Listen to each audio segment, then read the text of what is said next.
Dois peixinhos estão nadando juntos e cruzam com um peixe mais velho nadando em sentido contrário. Ele os cumprimenta e diz: "Bom dia, meninos. Como está a água?" Os dois peixinhos nadam mais um pouco, até que um deles olha para o outro e pergunta: "Água? Que diabo é isso?" Não se preocupem, não pretendo me apresentar a vocês como o peixe mais velho e sábio que explica o que é água ao peixe mais novo. Não sou um peixe velho e sábio. O ponto central da história dos peixes é que a realidade mais óbvia, ubíqua e vital, costuma ser a mais difícil de ser reconhecida. Enunciada dessa forma, a frase soa como uma platitude, mas é fato que, nas trincheiras do dia a dia da existência adulta, lugares comuns banais podem adquirir uma importância de vida ou morte. Boa parte das certezas que carrego comigo acabam se revelando totalmente equivocadas e ilusórias. Vou dar como exemplo uma de minhas convicções automáticas. Tudo à minha volta respalda a crença profunda de que eu sou o centro absoluto do universo, de que eu sou a pessoa mais real, mais vital e essencial a viver hoje. Raramente mencionamos esse egocentrismo natural e básico, pois parece socialmente repulsivo, mas, no fundo, ele é familiar a todos nós. Ele faz parte de nossa configuração padrão, vem impresso em nossos circuitos ao nascermos. Querem ver? Todas as experiências pelas quais vocês passaram tiveram, sempre, um ponto central absoluto: vocês mesmos. O mundo que se apresenta para ser experimentado está diante de vocês, ou atrás, à esquerda ou à direita, na sua TV, no seu monitor, ou onde for. Os pensamentos e sentimentos dos outros precisam achar um caminho para serem captados, enquanto o que vocês sentem e pensam é imediato, urgente, real. Não pensem que estou me preparando para fazer um sermão sobre compaixão, desprendimento ou outras virtudes. Essa não é uma questão de virtude. Trata-se de optar por tentar alterar minha configuração padrão original, impressa nos meus circuitos. Significa optar por me libertar desse egocentrismo profundo e literal que me faz ver e interpretar absolutamente tudo pelas lentes do meu ser. Num ambiente de excelência acadêmica, cabe a pergunta: quanto do esforço em adequar a nossa configuração padrão exige de sabedoria ou de intelecto? A pergunta é capciosa. O risco maior de uma formação acadêmica, pelo menos no meu caso, é que ela reforça a tendência a intelectualizar demais as questões, a se perder em argumentos abstratos, em vez de simplesmente prestar atenção ao que está ocorrendo bem na minha frente. Estou certo de que vocês já perceberam o quanto é difícil permanecer alerta e atento, em vez de hipnotizado pelo constante monólogo que travamos em nossas cabeças. Só 20 anos depois da minha formatura, vim a entender que o surrado clichê de ensinar os alunos como pensar é, na verdade, uma simplificação de uma ideia bem mais profunda e séria. Aprender a pensar significa aprender como exercer algum controle sobre como e o que cada um pensa. Significa ter plena consciência do que escolher como alvo de atenção e pensamento. Se vocês não conseguirem fazer esse tipo de escolha na vida adulta, estarão totalmente à deriva. Lembrem o velho clichê: a mente é um excelente servo, mas um senhorio terrível. Com tantos clichês, também soa inconvincente e sem graça. Mas ele expressa uma grande e terrível verdade. Não é coincidência que adultos que se suicidam com armas de fogo quase sempre o façam com um tiro na cabeça. Só que, no fundo, a maioria desses suicidas já estava morta muito antes de apertar o gatilho.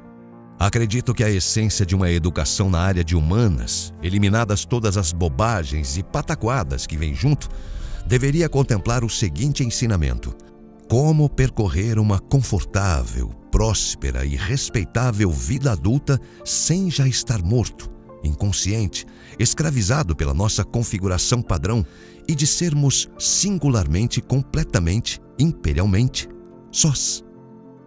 Isso também parece outra hipérbole, mais uma abstração oca. Sejamos concretos, então. O fato cru é que vocês, graduandos, ainda não têm a mais vaga ideia do significado real do que seja viver um dia após o outro. Existem grandes nacos da vida adulta sobre os quais ninguém fala em discursos de formatura. Um desses nacos envolve tédio, rotina e frustração mesquinha. Vou dar um exemplo prosaico, imaginando um dia qualquer do futuro. Você acordou de manhã, foi para o seu prestigiado emprego, suou a camisa por mais de 9 ou 10 horas e, ao final do dia, está cansado, estressado e tudo o que deseja é chegar em casa, comer um bom prato de comida, talvez relaxar por umas horas e depois ir para a cama, porque terá de acordar cedo e fazer tudo de novo. Mas aí, lembra que não tem comida na geladeira. Você não teve tempo de fazer compras naquela semana e agora precisa entrar no carro e ir ao supermercado. Nesse final de dia, o trânsito está uma lástima. Quando você finalmente chega lá, o supermercado está lotado, horrivelmente iluminado com lâmpadas fluorescentes e impregnado de uma música ambiente de matar. É o último lugar do mundo onde você gostaria de estar, mas não dá para entrar e sair rapidinho. É preciso percorrer todos aqueles corredores super iluminados para encontrar o que procura e manobrar seu carrinho de compras de rodinhas emperradas entre todas aquelas outras pessoas cansadas e apressadas com seus próprios carrinhos de compras. E, claro, há também aqueles idosos que não saem da frente e as pessoas desnorteadas, os adolescentes hiperativos que bloqueiam o corredor. E você tem que ranger os dentes, tentar ser educado e pedir licença para que o deixem passar. Ai, ai. Por fim, com todos os suprimentos no carrinho, percebe que, como não há caixas suficientes funcionando, a fila é imensa, o que é absurdo e irritante, mas você não pode descarregar toda a fúria na pobre da caixa que está à beira de um ataque de nervos. De qualquer modo, você acaba chegando à caixa, paga por sua comida e espera até que o cheque ou o cartão seja autenticado pela máquina. E depois ouve um boa noite, volte sempre, numa voz que tem o som absoluto da morte. Na volta para casa, o trânsito está lento, pesado, etc. e tal. É num momento corriqueiro e desprezível como esse que emerge a questão fundamental da escolha. O engarrafamento, os corredores lotados e as longas filas de supermercado me dão tempo de pensar. Se eu não tomar uma decisão consciente sobre como pensar a situação, ficarei irritado cada vez que for comprar comida, porque minha configuração padrão me leva a pensar que situações assim dizem respeito a mim, a minha fome, minha fadiga, meu desejo de chegar logo em casa. Parecerá sempre que as outras pessoas não passam de estorvos. E quem são elas, aliás? Quão repulsiva é a maioria, quão bovinas e inexpressivas e desumanas parecem ser as filas da caixa, quão enervantes e rudes as que falam alto nos celulares. Também posso passar o tempo no congestionamento zangado e indignado com todas essas vans e utilitários e caminhões enormes e estúpidos, bloqueando as pistas, queimando seus imensos tanques de gasolina, egoístas e perdulários. Posso me aborrecer com os adesivos patrióticos ou religiosos que sempre parecem estar nos automóveis mais potentes, dirigidos pelos motoristas mais feios, desatenciosos e agressivos, que costumam falar no celular enquanto fecham os outros, só para avançar uns 20 metros, idiotas no engarrafamento. Ou posso me deter sobre como os filhos dos nossos filhos nos desprezarão por desperdiçarmos todo o combustível do futuro e provavelmente estragarmos o clima, e quão mal acostumados e estúpidos e repugnantes todos nós somos, e como tudo é simplesmente pavoroso, etc. e tal. Se opto conscientemente por seguir essa linha de pensamento, ótimo. Muitos de nós somos assim. Só que pensar dessa maneira tende a ser tão automático que sequer precisa ser uma opção.